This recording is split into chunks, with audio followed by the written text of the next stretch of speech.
출애굽기 27장은 제단과 성막의 뜰, 등불 관리가 주된 지시사항입니다. 하나님은 조각목으로 길이와 너비가 각각 5규빗의 제단을 만들라고 하시면서 네모 반듯하고 높이는 3규빗으로 하라고 말씀하십니다. 네 모퉁이에는 뿔을 만들라고도 지시하십니다.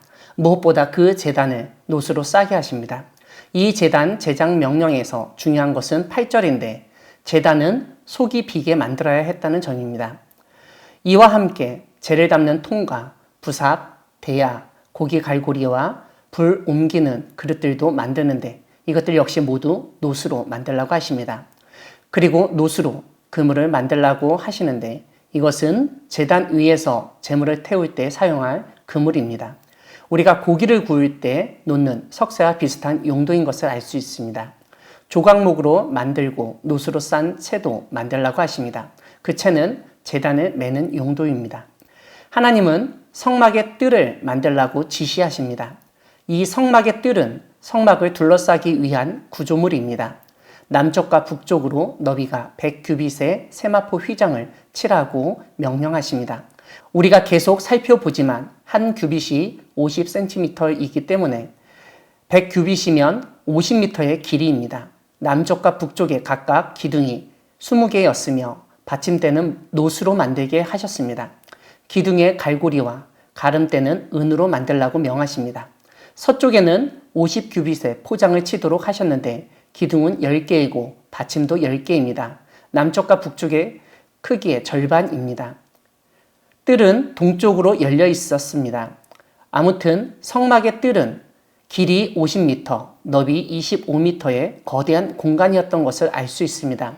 성막의 뜰을 둘러싼 휘장의 높이는 5규빗이라고 하는데 약 2.5m인 것을 알 수 있습니다. 이것은 일반 사람들이 성막 안을 볼 수 없는 높이입니다. 오늘 본문 마지막 부분은 등불과 관련한 사항입니다. 하나님은 감나무로 짠 순수한 기름을 등불을 위하여 하나님께 가져오게 하라고 명령을 내리십니다. 25장에서 성막 제작을 위한 예물을 바치도록 한 것과 유사합니다. 그렇게 바쳐진 기름으로 등불을 항상 켜놓도록 하셨습니다. 무엇보다 하나님은 아론과 그 아들들이 회막 안 증거궤 앞 휘장 앞 밖에서 저녁부터 아침까지 항상 그 등불을 보살피도록 명령하십니다. 이것이 이스라엘 자손이 대대로 지킬 규례라고 말씀하십니다.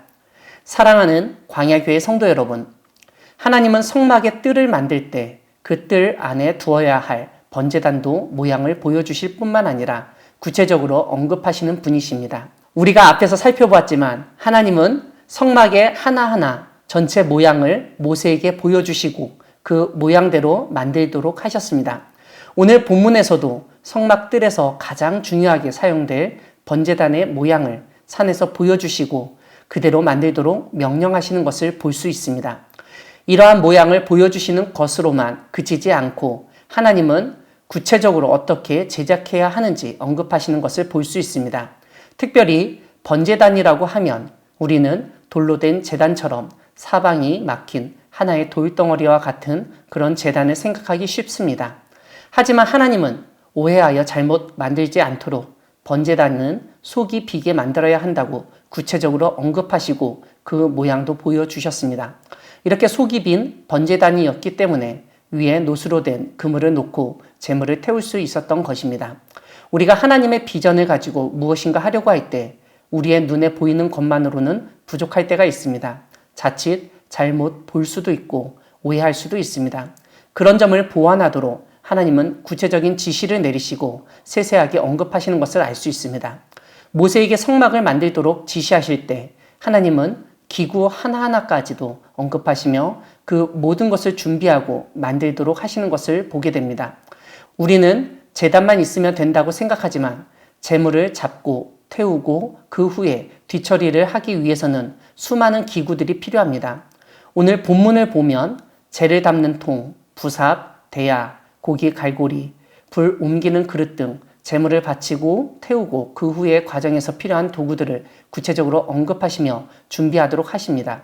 그뿐만 아니라 제단은 한 번 사용하고 그 자리에 두고 가는 것이 아니기 때문에 제단을 옮길 채도 만들어야 했습니다. 성막 자체가 이동성을 중요하게 여기는 구조물이었기 때문에 성막의 뜰에 배치하는 제단이더라도 운반하도록 채까지도 언급하셨던 것입니다. 사람마다 일을 지시하고 일을 행하는 스타일이 다를 수 있습니다. 어떤 분은 큰 틀에서만 이야기하고 세세한 부분은 실무자가 알아서 하도록 내버려두는 분도 계십니다.